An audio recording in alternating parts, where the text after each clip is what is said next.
저와 제 아내가 군포교회라고 경기도 군포시에 있는 군포교회에서 만나서 결혼을 했는데요. 그 군포교회에 지금은 이제 원로 목사님 되셨던 목사님이 아들이 3명이 있었는데, 그 중에서 셋째 아들이 신학을 하려고 신대원 준비 중에 어느 날 밤에 있었던 집에서 불이 나서 사망하는 사건이 있었어요. 죽은 자식을 두고 하나님 앞에 감사 설교를 해야 했던 그 목사님의 마음이 저는 말씀을 준비하면서 자꾸 생각이 났습니다.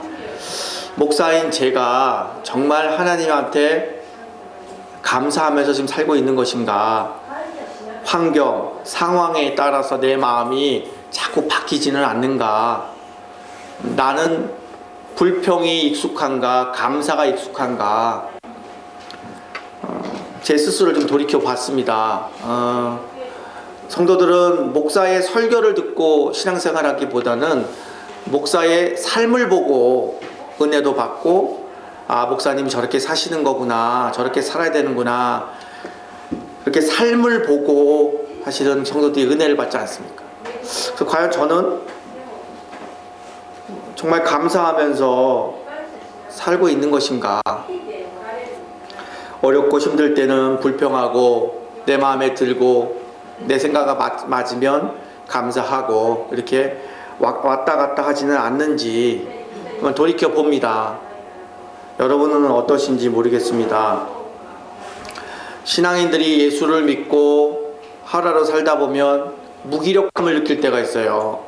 정말 힘을 좀 느껴야 되는데 무력함을 느낄 수가 있어요. 그럴 때마다 회의도 들고 신앙이 뭔지도 생각하게 되는 시간들을 갖게 됩니다.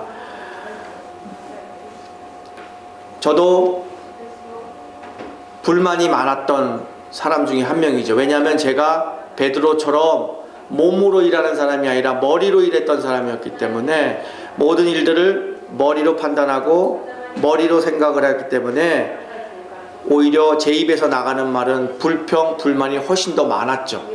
불평, 불만 체질이. 여러분도 경험해 보셨겠지만 불평은 빠릅니다. 저명도 빠릅니다. 10명 중에서 1명이 불평 말을 하면 저명이 훨씬 빠릅니다. 감사는 늦습니다. 불평 체질이었던 저에게 생각지도 못했던, 사람으로서는 겪지 말아야 될 고난을 겪고 나서 인생의 바닥을 치고 정말 살고 싶어서 하나님의 말씀을 붙잡고 어떡하든지 살아보려고 애쓰다 보니까 저도 조금씩 하나님에 대해서 이제 알기 시작한 거죠. 제가 요즘 많이 듣는 찬양 중에서 여러분 잘 아시다는 것처럼 나를 지으신 이가 하나님이라는 찬양이 있어요. 거기 보면 한량없는 은혜, 다 갚을 수 없는 은혜, 이런 게 나와요. 한량없는 은혜, 내게 베푸르신 은혜가 한량없고 그걸 다 갚을 수 없을 만큼 큰 은혜다, 이런 찬양인데, 거기 보시면 제 마음에 확 와닿는 게 나를 붙드시는 하나님의 은혜. 나를 붙드시는, 내가 지금까지 오게 된 것은 다른 사람들보다 믿음이 좋고 다른 사람들보다 기도를 잘해서 뭔가 달라서 이제까지 온 것이 아니라 하나님이 나를 봐주셔서 여기까지 왔구나, 그것도 모르고 아직도 제 안에 내가 살아있구나. 여러분은 하루하루 살면서 하나님을 생각하면 어떤 생각이 드시는지 모르겠어요. 오늘 하나님의 말씀을 통해서 이렇게 말씀하시죠. 내게 주신 모든 은혜를 내가 여호와께 무엇으로 보답할까, 이렇게 말해요. 하나님이 내게 주신 모든 은혜, 그리고 무엇으로 내가 갚을까, 이렇게 말씀하시죠. 하나님한테 감사하려면 하나님의 은혜를 알아야 되잖아요. 요즘 최근에 일어난 일인데요. 부산에서 있었던 일이랍니다. 부산에서 치매 걸린 할머니가 보따리를 들고 거리를 헤매는 장면에서 보따리 안에 나온 물건을 가지고 많은 사람들이 울었다고 합니다. 내용인즉 이겁니다. 할머니가 보따리를 들고 동네를 울면서 다니는 겁니다. 계속 울면서 다닙니다. 동네 사람들이 희한해서 그 사람한테, 할머니한테 물어봅니다. 어디 가는 거예요? 뭐예요? 내 딸, 자꾸 딸만 찾는 거죠. 그래서 동네 사람들이 주심 있게 보다가 같은 방향으로 계속 도니까 경찰서에다 신고를 했어요. 그래서 경찰이 와서 이 할머니를 보니까 할머니는 쓰레빠를 신고 있는 거예요. 이게 쓰레빠를 신고 있으니까 이 동네구나. 그래서 동네를 사사시 뒤졌습니다. 그래서 동네에 찾다가 이 할머니를 아는 주민을 만나서 내용을 알게 된 거죠. 그리고 경찰이 보따리를 열어봤습니다. 보따리 안에는 미역, 이불하고 손수건 이렇게 쌓여 있는 거죠. 치매 걸려서 본인의 이름도 모르는 어머니가 딸을 낳을, 출산을 앞둔 딸을 위해서 본능적으로 보따리 안에다 그걸 싸갖고 딸에게 전달하려고 지금 길바닥에 나온 거죠.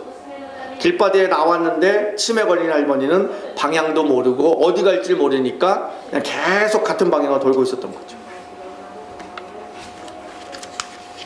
저나 여러분이나 이런 부모의 은혜로 지금까지 왔습니다. 아무도 부인할 수 없습니다.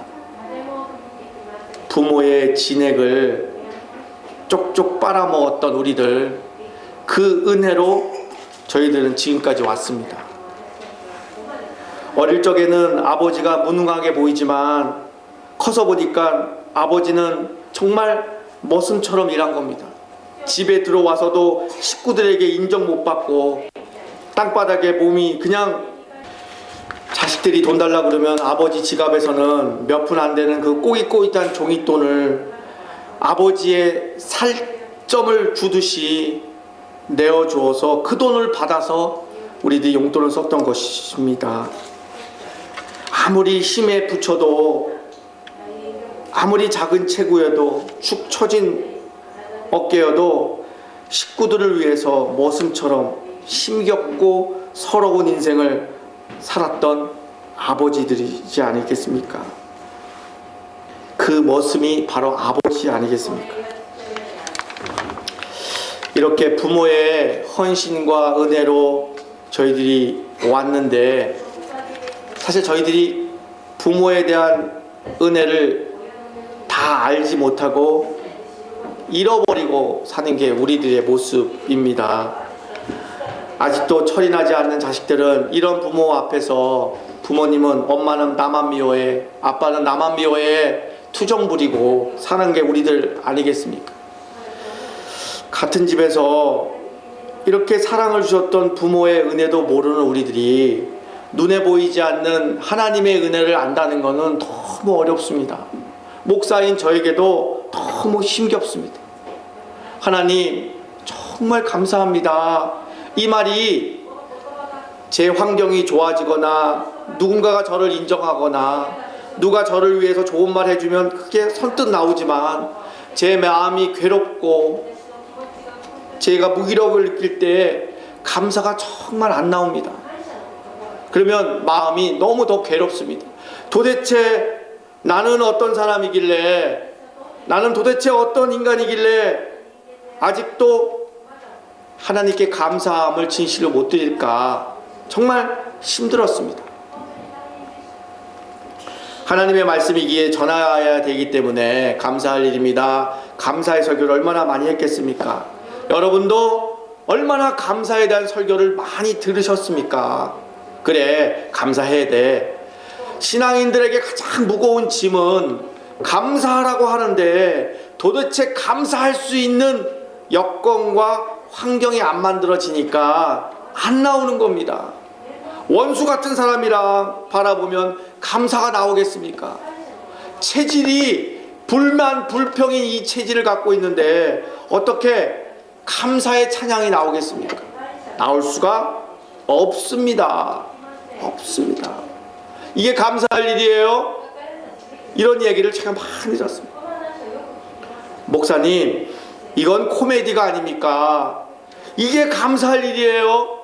라고 저를 야단치던 분들도 많았습니다. 여러분도 감사의 설교를 드리면 여러분의 속사람은 자꾸 반기 아닌 반기를 들 겁니다. 나 같아봐라, 나 같아봐라, 나 같은 환경에 있어봐라, 감사가 나오나? 참 무거운 짐입니다. 그랬던 저에게 하나님께서 저에게 다른 방향으로 저에게 말씀을 주셨습니다. 감사한 일은 아니죠. 이 상황이 감사한 일은 아니죠. 40대에 하루아침에 청산가부가 됐던 집사님 장례식 가서 감사한 일입니다 하면 저는 그분한테 맞습니다. 당신 입장 바꿔놓고 생각하면 그게 감사할 일이겠습니까? 감사할 일이라는 거죠. 지금은 이 상황이 왜 이루어지는지 모르는 거예요. 지나가 보면 알게 되는 거죠. 도대체 이거 왜 길이 막히는 거야? 아니 이거 길바닥에 차 갖고 나온 놈들 도대체 뭐야? 자꾸 불평을 합니다. 왜 이 길로 나왔어? 저쪽 길로 가자니까 길 막히잖아. 자꾸 불평을 합니다. 몰라서 그래요. 누군가가 옆에서 얘기합니다. 감사할 일이에요. 하나님이 우리가 빨리 가면 안 되기 때문에 막으신 거예요. 지나가 보니까 우리 앞에 다리가 무너진 거예요. 그 속대로 그대로 갔다가는 다리 속에 우리가 파묻혔을 텐데, 죽었을 텐데 하나님이 막아주신 거구나. 아, 그래서 감사할 일이구나. 이게 나오는 거죠. 저도 신체 검사를 받아보니까 저한테 의사 선생님이 아니 당뇨 왔다 간 거 모르세요? 이렇게 얘기하는 거예요. 네? 젊은 제가 왜 당뇨가 걸려요? 당뇨 왔다 갔습니다. 하나님이 제 몸을 지켜주시지 않았다면 저는 이미 당뇨병에 걸려서 큰 병치레 했을 겁니다. 평생 내 주위 사람들 힘들게 만들었을 겁니다. 하나님이 막아주시지 않았으면 안 될 일입니다. 지금 내 일이 잘 안 풀리는 거 감사할 일이라는 거죠. 왜냐? 다 이유가 있는 거예요. 지금 잘 풀리면 더 큰 일이 터지니까 막아주신 거죠. 그래서 감사할 일입니다. 지나가 보면 다 알게 됩니다. 하나님의 뜻이 있습니다. 그렇게 자꾸 고백하며 살아가야 불만 체질이 감사 체질로 바뀐다는 거죠. 저도 10년 이상 걸렸습니다. 요즘 일본에 와서 지금 2년 좀 넘어가잖아요. 우리 교인들을 바라보면서 저보다는 훨씬 훌륭하셔서 제가 10년 걸릴 거 어떤 분은 1년 안에 3년 안에 저보다 더 훌륭하게 감사 체질로 감사하며 살아가는 것을 바라봅니다. 하지만 이 자리에 있는 분들 중에서 아직도 감사 체질이 안 된 분이 있다면 저도 10년 걸렸습니다. 10년 이상 걸렸습니다. 하나님이 내게 주신 모든 은혜 몰라서 그렇죠. 몰라서 그렇죠. 다 은혜일 뿐이라는 거죠. 제가 생각을 해봤어요. 모든 은혜가 뭘까? 저나 여러분이 쉽게 받아들일 수 있는 모든 은혜, 하나님이 내게 베풀어 주신 모든 은혜가 뭘까? 첫 번째는 하나님이 우리에게 새 생명을 주셨다는 거죠. 그런즉 누구든지 그리스도 안에 있으면 새로운 피조물이라. 이전 것은 지나갔으니 보라 새 것이 되었도다. 새 것이 되었도다. 저나 여러분이나 왠지 불안하고 그런 게 있잖아요. 돈이 없어도 불안해요. 친구가 전화 오면 나갈 수가 없어요. 제 친구가 개척을 했었는데 전화해도 안 받고 자꾸 피하는 거예요. 몰랐어요. 몇 년이 지나고 나서 저한테 얘기하는 거예요. 형, 차비가 없어. 차 기름을 넣을 수가 없어. 개척교 했던 목사. 개척교.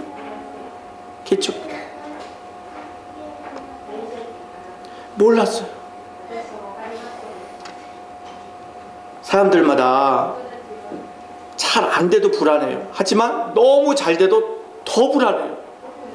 너무 잘 되면 더 불안해요. 잠이 안 와요. 이게 언제까지 갈까? 언제까지 지켜질까? 그 불안한 근본적인 이유는 죄책감 때문에 그렇습니다. 인간 누구에게나 갖고 있는 근본적인 마음은 죄책감입니다. 여러분이 사랑하는 가족들, 남편, 아내들이 이상하게 행동하는 것은 바로 그 안에 숨어있는 죄책감 때문에, 그분이 큰 범죄를 해서 경찰서에 가야 될 문제가 아니라 본질적으로 악하고 약한 죄책감을 갖고 있기 때문에 그렇습니다. 그 죄책감을, 옛 습관과 옛 자아를 예수님이 십자가에서 못 박히시고 물과 피를 다 흘리셔서 우리에게 새 사람을 만들어주시고 옛 사람, 옛 습관이 새 사람으로 바뀐 겁니다. 그래서 우리에게는 새 생명을 주신 거죠. 문제는 이거예요. 여러분, 자식이 아프면 그거를 지켜보는 부모의 마음은 더 괴롭죠. 얼마나 괴롭습니까? 차라리 내가 아프지. 저 어린 것이 저렇게 아픈 거를 참아야 된다니. 십자가 위에서 예수가 물과 피를 흘릴 때 아버지 하나님은 어떻겠습니까? 피 눈물을 흘리신 거죠. 두 번째로, 모든 은혜. 뭐가 은혜예요? 살아있잖아요. 지금 이런 얘기가 있어요. 살아있는 개가 죽은 정승보다 낫다는 말이 있어요. 지금 여러분들, 나는 이제 끝났어요. 절망해. 다 끝났어요. 뭐 하나 되는 게 없어요. 이렇게 얘기하잖아요. 그럼 그분한테 이렇게 얘기할 수 있어요. 그래도 지금 살아있잖아요. 살아있잖아요. 살아있다는 거는 기회가 아직도 있다는 거예요. 사람들이 춥다고 불평하잖아요. 직장 일이 힘들다고 자꾸 불평을 해요. 그 사실은 불평거리가 거꾸리죠.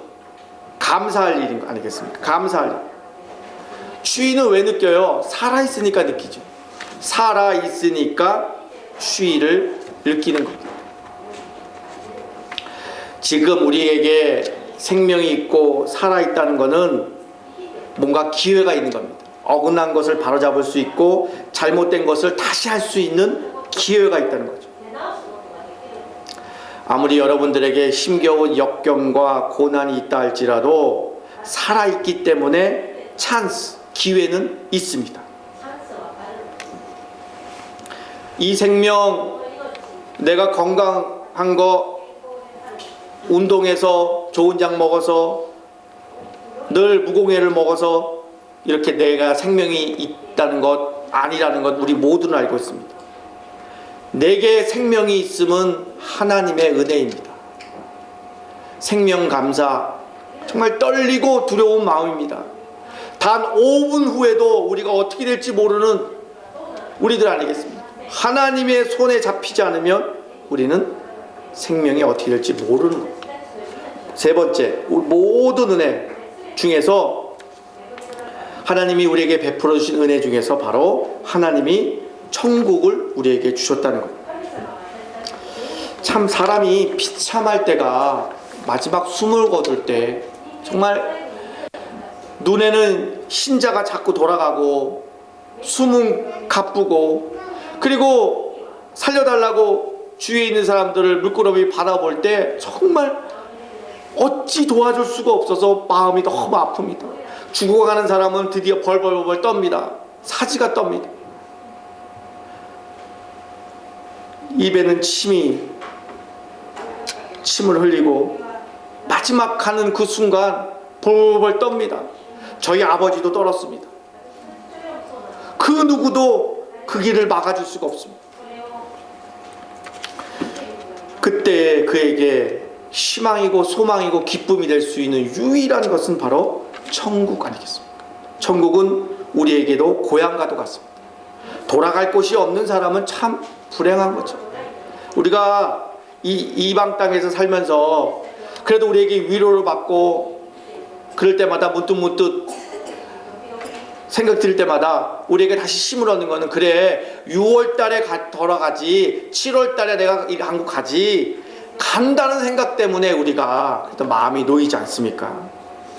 삶이 아무리 힘들어도 돌아갈 곳이 있다고 생각하는 사람에게는 무너지지 않습니다. 새 힘을 얻을 수 있습니다. 그리고 뭔가 다시 출발을 할 수가 있습니다. 그런데 돌아갈 곳이 없다고 생각하는 사람은 공허합니다. 공허합니다. 한번 무너지면 돌아갈 곳이 없는 사람은 쉽게 일어날 수가 없습니다.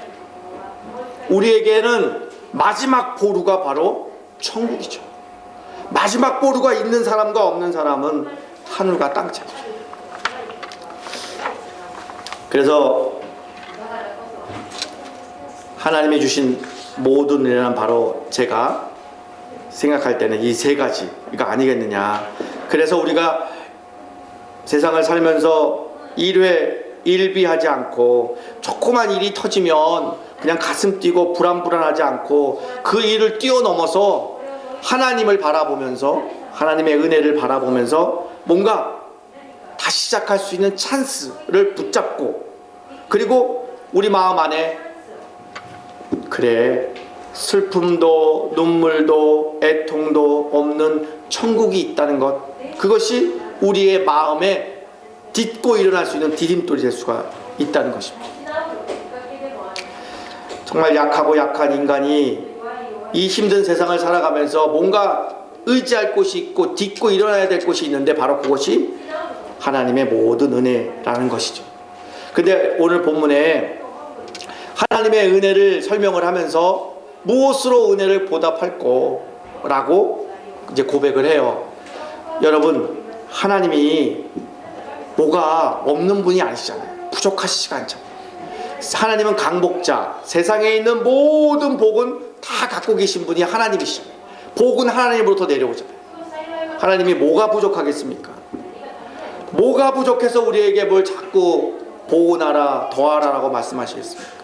바로 자식들인 우리들을 위해서 하나님께서는 하늘의 신비로운 진리를 자꾸 말씀하시는 거죠.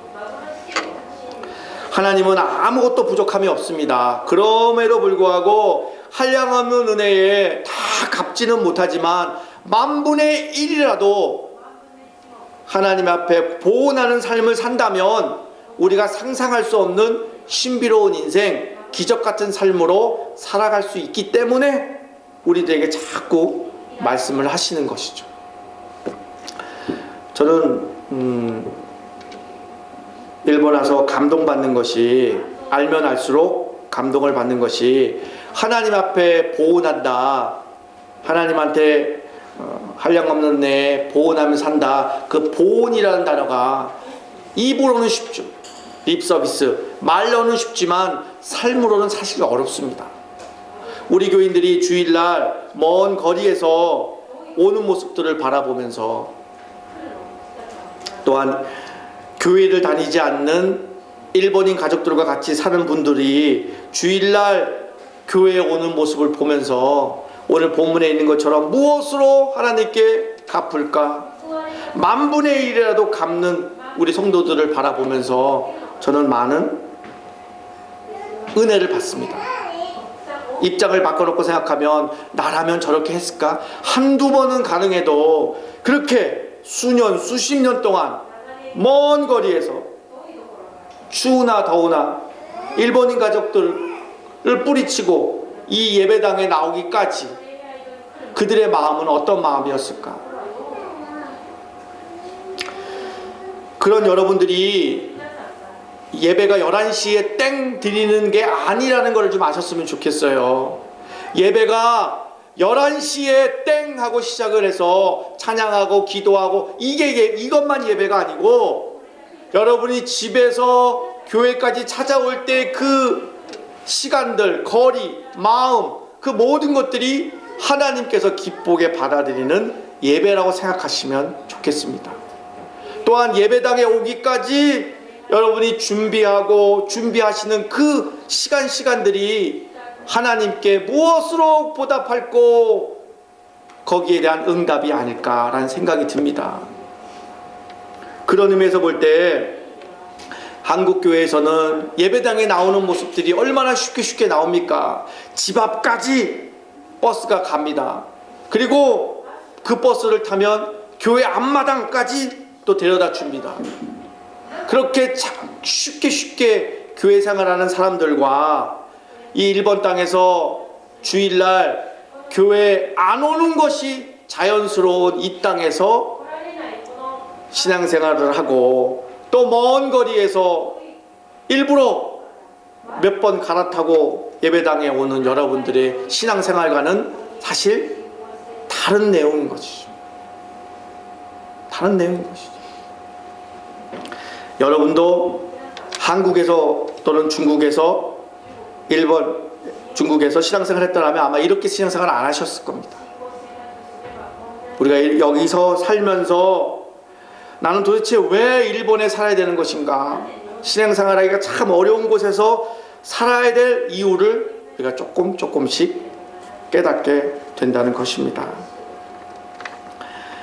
여호와의 모든 백성 앞에서 나는 나의 서원을 갚으리로다, 이렇게 말씀하세요. 13절 내가 구원의 잔을 들고 여호와의 이름을 부르며 라고 말씀하시죠. 도대체 우리가 하나님의 은혜를 뭘로 갚을까요? 하나님이 돈이 없으신 것도 아니고 하나님이 뭐 부족한 것도 아니고 무엇으로 갚을 수 있겠습니까? 올해 2014년도에 참 힘들었던 분들이 우리 안에 계십니다. 또한 여러 사람들이 2014년도에 참 힘든 한 해를 보냈습니다. 그러나 하나님의 은혜가 더 크길래, 더 크므로 우리는 하나님 앞에 감사를 드릴 수밖에 없습니다. 여러분, 문둥병이라고 여러분 들어보셨을 겁니다. 나병이라고 아시죠? 나병이라고 하는 거, 세포가 점점 죽어가는 병이에요. 그런데 이 문둥병에 걸리면 세포가 죽어서 몸에 있는 감각들을 잃어버리게 됩니다. 제가 동영상을 봤는데, 이 문둥병에 걸리면 세수하다가도 귀가 떨어져요. 근데 아프지가 않아요. 떨어지는 게 문제가 아니라 떨어지면 귀가 안 아파요. 머리털이 다 빠져도 아무런 증상이 없어요. 코가 문드러지고 떨어져도 아프지를 않아요. 그 나환자촌 문둥병들끼리 점염이 된다고, 사실 점염이 안 되는데 점염이 된다고 해서 다 이렇게 모아놓고 삽니다. 한국 같으면 소록도라는 마을에서 이렇게 섬에 가둬놓고 사는데, 그 소록도에서 겨울밤에 있었던 이야기입니다. 화롯불에다가 밤하고 감자를 굽는데 손님 방문한 사람이 그거를 집으려고 집게를 가지려고 부엌에 나가는 사이에 문둥병 환자들이 손을 넣어서 그거를 뒤적뒤적거리는 겁니다. 손은 타오르고 있는데 뜨거운 거를 모르는 거예요. 그것을 본 사람이 깨달은 거죠. 요즘 내가 너무 일이 안 풀리는데 너무 힘들어서 잠을 못 잤는데 이 고통을 느끼는 것 자체가 하나님의 은혜구나. 저렇게 고통을 못 느끼면 저렇게 되는 거구나를 깨닫다고 합니다. 우리가 몰라서 그렇지 모든 것이 다 하나님께 감사할 일 뿐이라는 것이죠. 문제는 우리가 어느덧 모르게 본질적으로 갖고 있는 죄성을 가지고 불평을 내뱉기 시작하면 마귀의 도구가 될 수밖에 없다는 겁니다. 불평은 마귀가 쓰는 겁니다. 감사는 하나님의 축복의 도구라는 것이십니다. 자꾸 불평만 하면 마귀가 우리에게 자꾸 응원하죠. 마귀가 잘한다 잘한다 더 불평해라 더 불평해라. 그러면 우리의 삶이 자꾸 어두워지는 거죠. 우리는 환경에 속아서 불평할 수밖에 없어요. 불평이 더 쉬워요. 점점 더 빠르고. 하지만 우리 입으로 하나님께 감사할 일입니다라고 자꾸 고백을 한다면 우리의 삶은 우리가 측량하지 못할 놀라운 일들이 생긴다는 거죠. 여러분 이 말씀을 아십니까? 하박국 3장 17절 18절에 이런 말씀이 있어요. 비록 무화과 나무에 무성치 못하고 포도나무가 열매를 맺지 못하고 감람나무가 소치를 없으며 우리의 양이 없고 외양간에 소가 없을지라도 나는 여호와로 말미암아 즐거워하며 나의 구원의 하나님으로 말미암아 기뻐하리로다. 이렇게 고백합니다. 2014년도를 돌이켜보면 여러분 안에 가진 것이 별로 없고 열매도 맺지 않고 소추도 없고 식물도 없고 우리의 양도 없고 있는 것도 하나도 없다고 불평했던 우리들에게 하나님의 은혜를 깨닫게 하고 그런 거구나. 하나님으로 인하여 기뻐하고 찬양하고 감사한다면 얼마나 신나는 사람이 되겠습니까? 여러분 욥 아세요? 아브라함의 동시대 때 살았던 동방의 의인이라고 했던 욥은 부자였어요. 7남 3녀를 뒀던 다복한 가정의 가장이었죠. 그런데 어느 날 사탄이 하나님께 허락을 받았어요. 그리고 욥에게 하루아침에 온 재산을 다 뺏었죠. 태풍이 불고 집이 무너졌어요. 10자녀는 다 죽었어요. 몸은 너무 아파서 두꺼운 기와장으로 몸을 빡빡 긁을 정도로 너무 아팠어요. 그때 부인이 다가와서 이렇게 말하죠. 여보, 당신이 하나님을 잘 섬긴다고 하더니 이 모양이 됐어? 하나님 저주하고 당신 빨리 죽어. 당신 때문에 나 너무 힘들어. 이렇게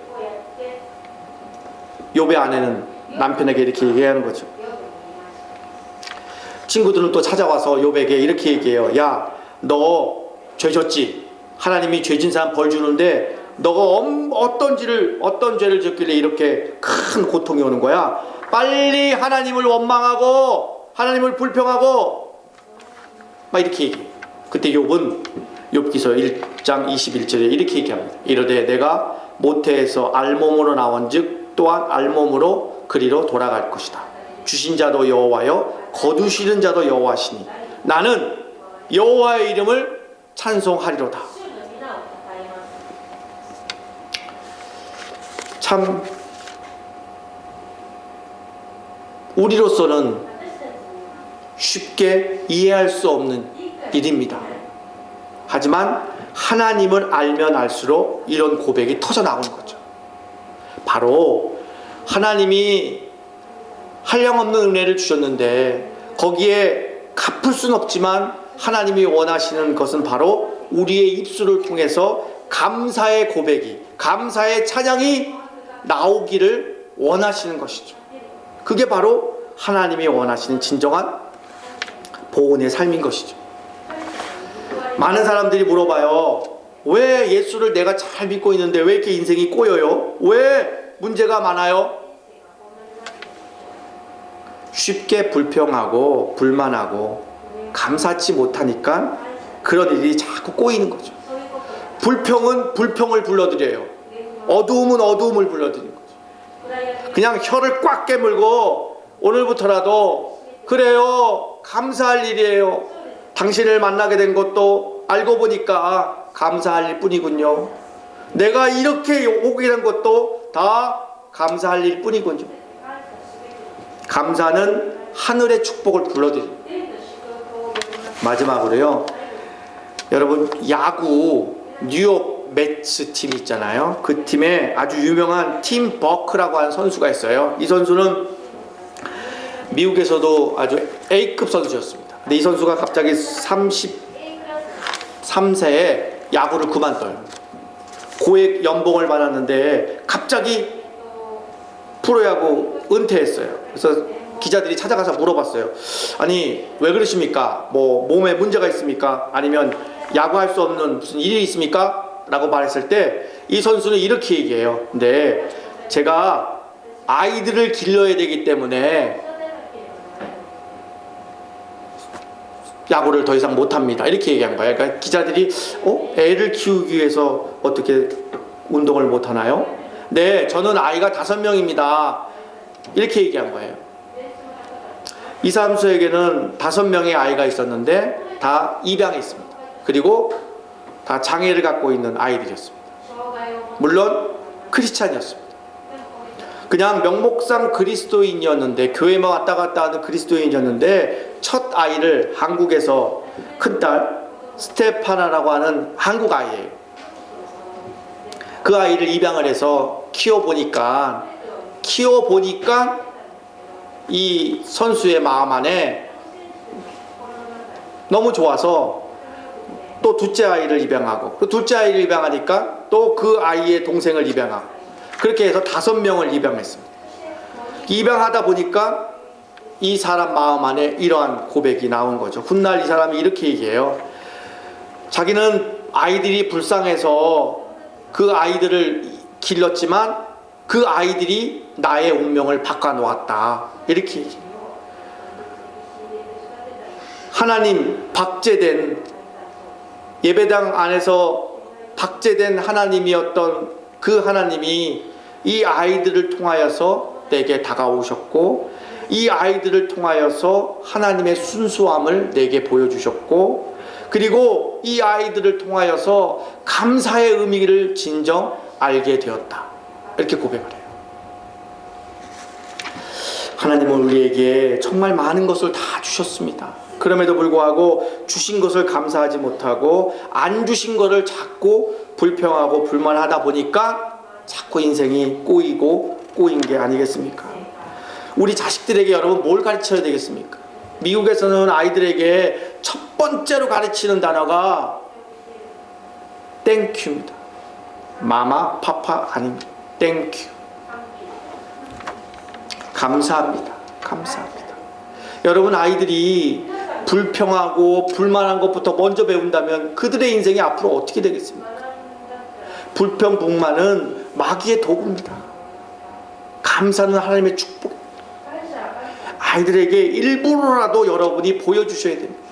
머릿속으로 집어넣으려고 그러지 말고 아이들 체질, 몸으로 배우게끔 우리들이 감사함으로 살아가는 모습들을 보여준다면 우리 아이들은 훗날 온전히 세상을 아름답게 만들 하나님의 거룩한 그리스도 아이들이 클 거라고 확신을 합니다. 말씀을 정리하겠습니다. 감사합시다. 감사합니다. 쉽게 우리가 고백을 하지만 진정 내 가슴 깊이 내 속사람이 진동이 되고 떨려서 정말 하나님 앞에 온전히 감사를 드릴 수 있는 순간이 언제겠습니까? 억지로 형식적으로 목사니까 일부러 다 할 수는 있지만, 쇼도 할 수 있지만, 텔레비에 나오는 탤런트나 영화배우가 멋진 연기로 감사의 연기를 할 수 있지만 정말 내 안에 있는 내 영이 기뻐 펄쩍펄쩍 뛰면서 감동의 눈물을 흘리며 감사할 수 있을 그 타이밍이 언제겠습니까? 바로 하나님이 하신 일들, 하나님을 깊이 알게 되면 알수록 내 영이 스파크가 일어나서 내 영이 진정 하나님 앞에 감사함을 올려줄 수가 있다는 것입니다. 그러한 은혜가 여러분 안에 있기를 간절히 바라겠습니다. 나누어 주고 베풀어 줘도 모자람이 없이 살 수 있는 삶, 바로 진정 하나님 앞에 감사의 고백을 날마다 하면서 살아가는 삶. 그래서 동경제일교회 우리 성도들 모두가 하늘의 복을 누리며 살아야 할 텐데, 하늘의 복을 누릴 수 있는 사람들은 딱 한 종류입니다. 하나님 우리에게 많은 거 요구하지 않습니다.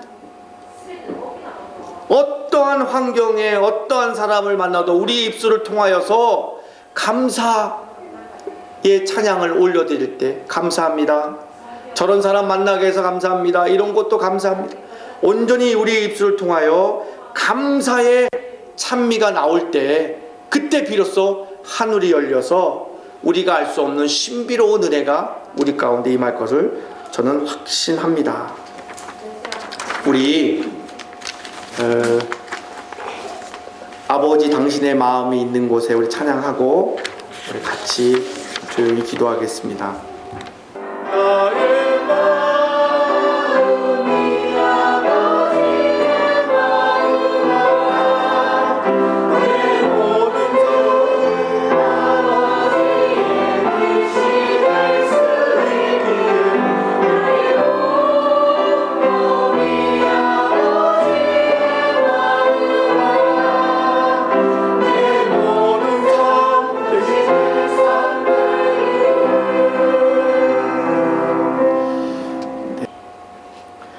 감사함을 드리는 동경제일교회 온 성도들에게 하늘의 복으로 인도하여 주시옵소서.